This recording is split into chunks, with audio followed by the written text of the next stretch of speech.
최근 분위기가 좋지 않은 상황에서도 부디 여러분들이 안녕하시길 바라면서 인사를 드려보고 있는 크립토 마토입니다. 오늘 미국은 노동절 휴일입니다. 그래서 미국 증시도 현물 ETF도 거래가 되지 않는 날인데요. 당연히 암호화폐 시장은 오늘도 쉬지 않고 돌아가고 있습니다. 약간의 반등을 꾀해보고 있는 비트코인, 그리고 미국 현지 시간으로 이번 주 금요일 또 다른 경제지표가 발표가 될 것인데, 지난 8월 비농업 고용 데이터가 발표가 될 예정입니다. 예측에 따르면 신규 일자리 숫자는 지난 8월 10만에서 20만 8천 개 사이가 증가했을 것으로 예상이 되고, 또한 실업률 같은 경우는 16만 3천 명으로서 점진적으로 실업률이 4.2%까지 하락할 것으로 예상이 되고 있다고 하는데요. 당연히 해당 데이터에 부합하느냐, 미치느냐, 미치지 못하느냐에 따라 가지고 시장의 변동성 및 이번 주 연준이 금리를 어느 정도 내릴 것인지 크게 영향을 줄 수 있다고 합니다. 사실 이번 달부터 연준이 금리를 인하할 것이라는 것이 기정사실화 되어가는 가운데, 그 규모가 어느 정도 될 것이냐, 0.25%에 일단 의견이 쏠리고 있는데 0.5%도 가능하다.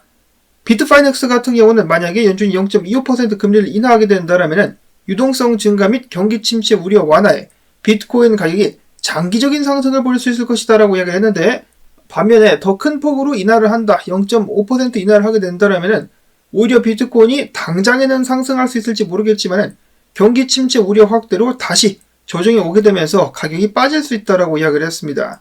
그리고 단기적으로 이번 달 가격을 예측해보자면 비트코인 가격이 추가적으로 15에서 20% 하락할 수가 있겠으며, 비트코인의 바닥은 4만에서 5만 달러 사이가 될 수도 있다라는 경고를 남겼습니다. 이는 임의의 숫자가 아니라 매 사이클마다 수익률 정점이 60에서 70% 감소하고 평균 강세장의 되돌림도 줄어든다는 사실에 근거한 것이긴 하지만은, 물론 거시경제 상황이 바뀌게 된다면 얼마든지 변화가 올 수 있겠다라고 이야기를 했습니다. 더욱더 많은 매체 그리고 분석가들이 4만 달러를 꺼내들고 있는 모습을 확인해 볼 수가 있겠습니다. 일단 암호화폐 시장 같은 경우는 저번 주에도 좋지 못한 한 주를 보냈었죠. 암호화폐 투자 상품에서 무려 3억 500만 달러가 유출이 됐는데 미국에서 많은 자금들이 빠져나갔다. 특히 ETF에서 많이 빠졌죠. 미국에서만 빠져나간 자금이 3억 1,800만 달러나 되고, 독일과 스웨덴 같은 경우도 730 그리고 430만 달러가 각각 유출이 됐습니다. 반면 스위스와 캐나다 같은 경우는 각각 550만 달러와 1,320만 달러가 유입이 되었었다. 또한 ETF로부터의 유출뿐만 아니라 주말 동안에는 채굴자들까지 합세를 해가지고 비트코인을 던졌었다. 그래가지고 가격이 빠졌었다라고 하는데요. 이번 주말에 2,655개의 비트코인을 매도한 채굴자들, 비트코인 가격이 올라가기 위해서는 채굴자들이 모아줘야 되는데 오히려 비트를 던지고 있어가지고, 야, 이거 참 좋지 않은 상황이 이어지고 있다 라고 볼 수가 있겠습니다. 자, 그 반면에 비트코인을 모으는 자들은 또 계속 모으고 있다더라. 센티멘트 같은 경우는 비트코인 100개 이상을 보유한 주소 숫자가 늘어났다. 즉 지갑 숫자가 늘어났다는 것인데요. 17개월 만에 최고치를 기록을 했다. 283개가 한 달 동안 증가를 하면서 비트코인을 모으는 자들의 숫자 역시 늘어났다. 자, 물론 고래가 비트코인을 분배를 해가지고 보관하는 것일 수도 있고, 당연히 지갑 여러 개의 주인이 한 명일 수도 있겠죠. 자, 그럼에도 불구하고 일단 283개가 늘어난 가운데 같은 기간 동안 최소 비트코인 10개 이상을 보유한 지갑의 보유액도 늘었다. 사실 이 정보 같은 경우는 저번 주에도 여러 차례 언급이 되었었죠. 지난 30일 동안 비트코인 10개 이상을 보유한 지갑 같은 경우는 물량 13만 3천 개 이상을 축적한 것으로 나타났습니다. 자, 이처럼 누군가는 팔고 누군가는 사는 가운데 떨어지고 있는 비트코인 가격, 그러자 차트 분석을 두고도 엄청나게 의견들이 갈리고 있다라고 하는데요. 사실 최근 들어가지고 4만 달러 예측이 계속해서 나오고 있는 가운데 제가 저번 주에 잠깐 소개를 했었다가 그닥 유명하지 않은 분석가이기 때문에 분석을 배제해달라는 요청이 오기도 했었던 알란 산타나 분석가 같은 경우는 사실 제 기준에서는 제가 아는 바로는 가장 빠르게 먼저 4만 달러 이론을 꺼내든 사람이 아닌가 싶은데요. 다시 한번 재차 비트코인의 부정적인 상황을 강조하며 이평과 봉차트로 봤을 때 지금 비트코인 상에서 그 어떤 긍정적인 신호, 꼬라지조차 찾아볼 수가 없다. 가격은 43,000에서 38,000달러 수준까지 떡락할 수 있겠다라고 주장을 했습니다. 자, 반면에 또 다른 분석가 트레이딩 샷 같은 경우는 트레이딩 뷰 구독자들이 75,000명가량 된다라고 하는데요. 분석에서 밝히기를 비트코인은 과거 사이클의 구조적 패턴을 매우 밀접하게 따르고 있다. 장기 기술적 지표를 유지한다면 최소 10만 달러에 도달할 수 있을 것. 프랙탈 따라간다라고 하면서 비트코인 가즈아를 외치고 있었다라고 합니다. 이어서 10X 리서치 같은 경우도 비트코인의 부정적인 상황에 동의를 하면서 기술적으로 펀더멘탈적으로다가 약세장에 놓여 있다. 중장기적으로야 비트코인이 상승할 거라고 보지만은 단기적으로는 지속적인 조정, 즉 하락이 이어질 거라고 본다 라고 밝혔었으며 QCP 캐피탈 같은 경우도 마찬가지로 부정적, 비트코인이 힘을 쓰지 못하는 9월 평균적으로다가 가격이 4.5%가량 떨어졌었는데 이번에도 마찬가지로 똑같이 이어진다. 그러면은 비트코인은 55,000달러까지 하락할 수 있겠다라고 이야기를 하면서 54,000달러에서 강력한 지지선을 형성할 것으로 보인다라고 이야기를 했습니다. 지금 58,000달러인데 더 떨어진다라고 일단 이야기를 하고 있으며 렉트 캐피탈 분석가 같은 경우도 매년 9월마다 비트코인 대략 7% 정도 하락하는 경우가 많았었기 때문에 이번에도 똑같은 상황이 이어진다. 그러면은 55,000달러까지 하락할 것으로 예상이 된다라고 밝혔습니다. 55,000 무세와 4만 무세들이 늘어나고 있는 상황. 다음으로는 저번 주에 CME 갭이 또 발생을 했다라고 하는데요. 지금 보시는 대로 58,600에서 59,000달러 근방까지 58,900달러 정도가 되겠는데 그 정도의 작은 CME 갭이 하나 또 발생을 했다. 소식이 나왔었고 비트코인 지금 반등을 꾀하고 있는데요. 최근에 단기적으로 저점을 쓸었기 때문에 해당 추세를 뚫고 올라오게 된다면 반등을 기대해 볼 수 있을 것이다 라는 우주 AI 분석가의 분석. LG 분석가 같은 경우는 반등이 나오긴 나올 텐데 두 가지 시나리오가 있다. 지금부터 저항을 뚫고 반등을 하느냐 혹은 추가적으로 떨어져 가지고 저점 쓴 다음에 반등을 하느냐, 어느 방향으로 갈지 해당 자리에서 움직이겠다 라고 이야기를 한 가운데 크립토 뉴브 분석가 같은 경우는 첫 번째 시나리오를 염두에 두고 있는 것이 아닌가. 6만 1000달러 상단까지 쐈다가 그 다음에 하락할 것으로 예측을 하고 있었습니다. 57,000달러 아래에 굉장히 많은 유동성이 자리를 잡고 있기 때문에 그걸 한번 쓸어 담으로 내려가지 않겠느냐. 레몬 분석가 같은 경우는 살짝 더 내린 다음에 위에 CME 갭들을 메꾸고 다시 하락하게 될 것이다 라고 예측을 했습니다.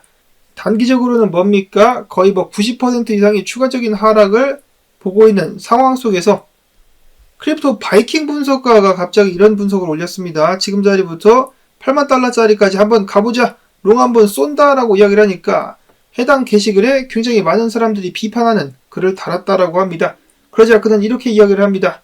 야, 상승 분석에 대한 혐오가 엄청나다. 이 시장이 사람들로 하여금 추가적인 비트코인 가격의 하락을 기대하게 만들면서 더 낮은 가격에서 매수를 하도록 유도를 했다. 또한 시장은 모든 사람들로 하여금 9월달이 부정적인 한 달이 될 것이며 연준의 금리 인하 역시 부정적이 될 것이라는 것을 믿게 만들었다. 지금 현재 포지션이 없는 사람들 그리고 밑에서 비트코인 떨어지기를 감나무 아래에서 입을 벌리고 있는 듯이 벌리고 있는 사람들을 놔두고 지금부터 펌핑을 쭉 올려버리면은 정말 재밌는 일이 되지 않을까라고 이야기를 하게 됐었습니다. 말 그대로 지금 모두가 하락을 외치고 있는 상황. 비트코인의 별명 중에 하나가 무엇입니까? 청개구리 비트 아니겠습니까? 그래서 모두가 한쪽으로 간다면은 감자나 까잡수라고 한 다음에 반대로 튀어버리는 모습 과거에도 여러 차례 보여준 적이 있기 때문에 여기에 한번 기대를 걸어본다라는 것이죠. 제 유튜브 채널에도 장 끝났다, 상승장 끝났다, 하락장 시작이다라고 외치는 사람들의 숫자가 부쩍이나 많이 늘어났습니다. 저는 당연히 기본적인 예의는 지켜주면서 의견을 공유하는 사람들의 글을 절대로 삭제하지 않습니다. 그래서 참고하실 분들은 참고로 하시고 선택은 언제나 여러분들의 몫인데 다만 상승장이 끝났다라고 생각함에도 불구하고 굳이 이 암호화폐 시장이 아직도 남아있는 이유는 무엇일까? 다른 사람들을 구하기 위해서라고 대답하실 사람들도 있을 것 같은데 그렇다고 합니다. 어찌됐든지 간에 이 시장을 포기하는 사람들의 숫자가 늘어나고 있다. 자, 그 다음으로는 알트코인들 소식들 보도록 하겠는데요. 자, 거래소 내에 알트코인 잔고가 증가하면서 매도 압력이 상승하고 있다라는 그닥 좋지 않은 소식 이어지고 있습니다. 그리고 솔라나 같은 경우도 위기에 처하게 되었다. 얼마 전까지만 해도 엄청난 인기의 주인공이자 사람들의 수많은 기대를 받았었던 솔라나인데 얘는 차트가 암울하다라는 말이 나오고 있습니다. 코인텔레그래프에 따르면 100달러 선까지 위험에 처할 수가 있겠다. 솔라나 같은 경우는 200일 2평 아래에서 계속해서 일간 종가를 기록, 중요한 지지선을 잃어버린 가운데 그동안의 자랑거리였었던 덱스 내에서 거래량마저도 6개월 만에 최저치를 기록을 하고 있는 상황. 이어서 사토시 차트 같은 경우도 굉장히 부정적으로 보인다라는 그런 분석이 올라왔는데요. 즉 고점을 찍었기 때문에 조만간에 추가적으로 하락할 것처럼 보이고 있다라는 것입니다. 약세가 두드러지고 있다. 그리고 4시간 봉에서 50일과 200일 단순 2평 사이에서 데드크로스 발생, 그리고 8일 연속으로다가 음봉을 기록하고 있기 때문에 추가적인 하락이 나올 수 있지 않겠느냐라는 공포감도 조성이 되고 있습니다. 자, 그와 동시에 4시간 봉 차트상에서 상승 다이버전스도 일단 발생을 하고 있다라고는 하는데 과연 가격을 회복하고 유지하는 데 성공할 수 있을 것인가? 유의미한 자리까지 올라가지 못한다면 데드캣에 불과할 수가 있겠습니다.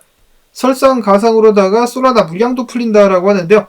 솔라나 외에 물량이 풀리는 다른 암호화폐들 일정과 물량 해당 기사에 나와 있습니다. 참고하실 분들은 참고로 하시면 되겠습니다. 이야, 가뜩이나 상황도 안 좋은데 추가적으로 물량까지 풀린다. 인간적으로다가 해당 물량들 그냥 확 다 소각을 해버리면 좋겠는데. 자, 다음으로는 썬. 최근에 엄청난 화제를 모았었던 썬코인 같은 경우 최근 저점을 뚫었다가 다시 올라올 수만 있다라면은 큰 매수 찬스, 상승 기회를 다시 가질 수 있을 것이다라고 불 BNB 분석가는 보고 있었고, 다음으로는 썬덕. 내일 Q코인에 상장된다라고 합니다. 그러면서 추가적인 상승이 나올 수 있지 않겠느냐. 참고로 썬덕의 썬밭 같은 경우는 그 사용자가 10만원을 넘은 가운데 수익금 같은 경우는 전부 다 썬덕의 바이백 및 소각으로 사용이 되고 있다라고 하네요. 자, 과연 추가적인 상승 나올 수 있을 것인가? 반면에 티아 같은 경우는 추가적인 하락이 예상이 된다.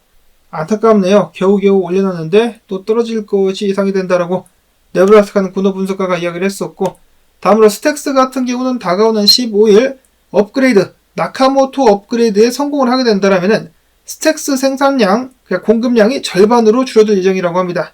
반감기 효과가 나온다라는 것이겠죠.